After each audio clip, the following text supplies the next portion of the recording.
Hello viewers, இன்றைக்கி நம்ம பார்க்க போகிற டிஷ் பீர்க்கங்காய் இறால் கொழுக்கட்டை. பீர்க்கங்காய் வச்சு நம்ம பொரியல் பண்ணியிருப்போம், குழம்புல யூஸ் பண்ணியிருப்போம். ஆனால் பீர்க்கங்காய் வச்சு கொழுக்கட்டை செஞ்சுருக்கீங்களா? இன்றைக்கி நம்ம பீர்க்கங்காய் இறால் வச்சு டேஸ்டியான கொழுக்கட்டை செய்ய போகிறோம். அதுக்கு நான் 2 பெரிய சைஸ் பீர்க்கங்காய் எடுத்திருக்கேன். அது நல்லா தோல் சீவிட்டு சின்ன சின்னதாக கட் பண்ணி வச்சுருக்கேன்.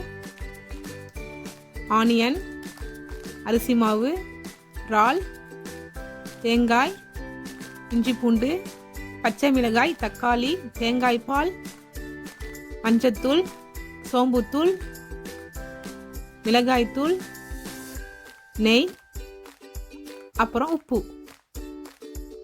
நெக்ஸ்ட் இப்போ ஒரு பேனில் இறால் ஆட் பண்ணிட்டு அதில் கொஞ்சமாக சால்ட் ஆட் பண்ணிப்போம்.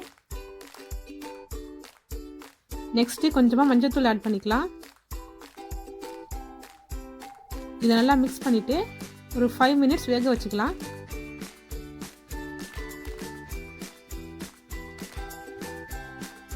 நல்லா மிக்ஸ் பண்ணிக்கோங்க. இப்போ இறால் நல்லா வெந்துடுச்சு.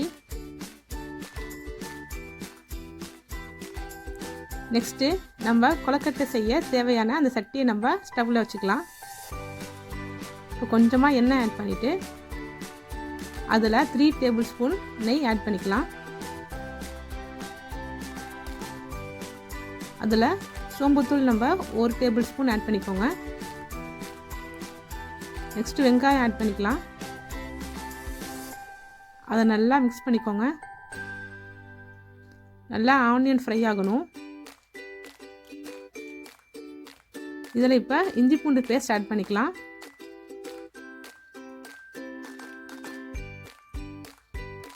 நெக்ஸ்ட் இதில் தக்காளியும் பச்சை மிளகாயும் சேர்த்துக்கோங்க. இப்போ அதில் மஞ்சத்தூள், மிளகாய்த்தூள் ஆட் பண்ணிக்கலாம். இதில் நம்ம வேக வச்ச இறாலை ஆட் பண்ணிக்கலாம். நல்லா மிக்ஸ் பண்ணிக்கோங்க. ஒரு 2 மினிட்ஸ் நல்லா அதுமாரி வதக்கிக்கோங்க. நெக்ஸ்ட் இப்போ நம்ம சின்னதாக கட் பண்ணி வச்ச பீர்க்கங்காய் இதில் ஆட் பண்ணிக்கலாம். இப்போ நம்ம ஒரு 4 or 5 கப் வாட்டர் ஆட் பண்ணிக்கலாம். பீர்க்கங்காய் நல்லா வேகணும். இப்போ அதில் கொஞ்சமாக சால்ட் ஆட் பண்ணிக்கிறேன். சால்ட் ஆட் பண்ணிட்டு இதை மூடி வச்சு நல்லா வேக வச்சிடுறேன். இப்போது பீர்க்கங்காய் கிரேவி நல்லா ரெடி ஆகிட்டு இருக்கட்டும். இப்போ நெக்ஸ்ட்டு ஒரு மிக்ஸி ஜாரில் தேங்காய் நம்ம வேக வச்ச இறால் கொஞ்சம் இதில் ஆட் பண்ணி இதே மாதிரி குறைன்னு அரைச்சி வச்சுக்கோங்க. இது மாதிரி அரைச்சி வச்சுக்கோங்க. நெக்ஸ்ட்டு ஒரு பேனில் கீ ஆட் பண்ணிவிட்டு கொஞ்சமாக சோம்புத்தூள் போட்டுக்கோங்க. அதில் வெங்காயத்தை ஆட் பண்ணி நல்லா மிக்ஸ் பண்ணிக்கலாம். நல்லா வதக்கிப்போம். நெக்ஸ்ட் இப்போ இதில் நம்ம இஞ்சி பூண்டு பேஸ்ட் ஆட் பண்ணணும். இஞ்சி பூண்டோட ரா ஸ்மெல் போகிற வரைக்கும் நல்லா வதக்கிப்போம். இப்போ நெக்ஸ்ட்டு கொஞ்சமாக சால்ட் ஆட் பண்ணிக்கலாம். அதோட மஞ்சத்தூளை கொஞ்சம் ஆட் பண்ணிப்போம். இதை நல்லா மிக்ஸ் பண்ணிப்போம். நெக்ஸ்ட் இப்போ இதில் 1 டேபிள் ஸ்பூன் மிளகாய்த்தூள் ஆட் பண்ணிக்கோங்க. இதில் நம்ம அரைச்சி வச்ச தேங்காய் இறால் சேர்த்துப்போம்.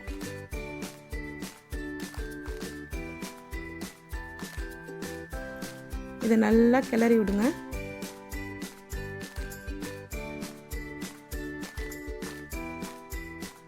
இதில் கொஞ்சமாக வாட்டர் ஆட் பண்ணிக்கலாம். இப்போ நெக்ஸ்ட்டு கொழுக்கட்டை எப்படி செய்யுதுன்னு பார்க்கலாம். அதுக்கு ஒரு ஏனத்தில் 1/2 கிலோ அரிசி மாவு எடுத்திருக்கேன். அதை நான் ஃபுல்லாக எடுத்துக்காமல் ஒரு 2 டேபிள் ஸ்பூன் தனியாக எடுத்து வச்சுருக்கேன். இதில் நம்ம மிக்ஸ் பண்ணி வச்சுருந்த அந்த தேங்காய் மிக்ஸிங்கை இதில் ஆட் பண்ணிப்போம்.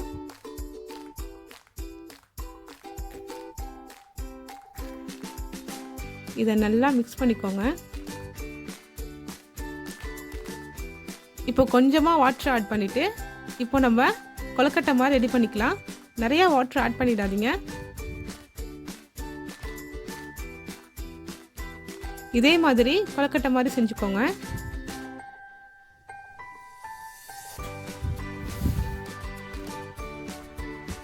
இப்போ கொழுக்கட்டை ரெடி ஆகிடுச்சு. நம்ம எக்ஸ்ட்ரா எடுத்து வச்சிருந்த அரிசி மாவில் கொஞ்சமாக தேங்காய் பால் ஆட் பண்ணி நல்லா மிக்ஸ் பண்ணி வச்சுப்போம்.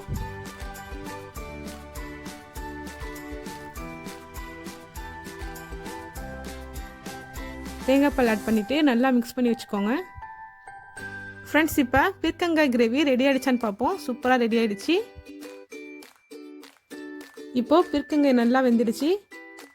இதில் நம்ம கொழுக்கட்டையை ஒன்று ஒன்றா ஆட் பண்ணிப்போம்.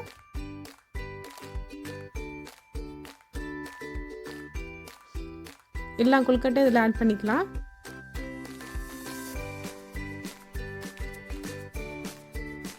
இப்போ இதை ஒரு 10 மினிட்ஸ்க்கு நம்ம மூடி வச்சு இதை வேக வச்சுடுவோம்.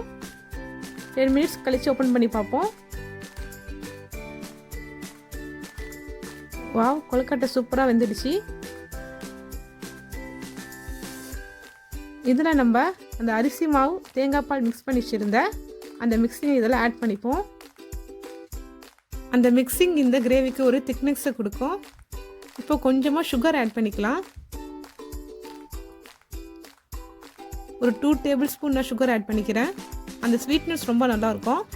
இதில் நம்ம கொஞ்சமாக கொத்தமல்லி கீரையை ஆட் பண்ணிக்கலாம். அவ்வளோதான் ஃப்ரெண்ட்ஸ், பீர்க்கங்காய் இறால் கொழுக்கட்டை ரெடி ஆகிடுச்சு. ஃப்ரெண்ட்ஸ், இப்போ பாருங்கள், அது ஒரு கூல் கன்சிஸ்டன்சியில் இருக்குது. இது ஒரு 5 மினிட்ஸ் கழித்து சர்வ் பண்ணிங்கன்னா இன்னும் சூப்பராக இருக்கும். இதை நம்ம ஒரு பவுலில் மாற்றிக்கலாம். ஃப்ரெண்ட்ஸ், இந்த கொழுக்கட்டை செய்கிறதுக்கான ப்ரொசீஜர் கொஞ்சம் லென்த்தியாக தான் இருக்கும். பட் அது டேஸ்ட் செமையாக இருக்கும். நீங்களும் வீட்டில் இதை ட்ரை பண்ணி பாருங்கள். ட்ரை பண்ணி பார்த்துட்டு எங்களுக்கு கமெண்ட் பண்ணுங்கள். மறக்காமல் சப்ஸ்கிரைப் பண்ணிவிடுங்க. தேங்க்யூ.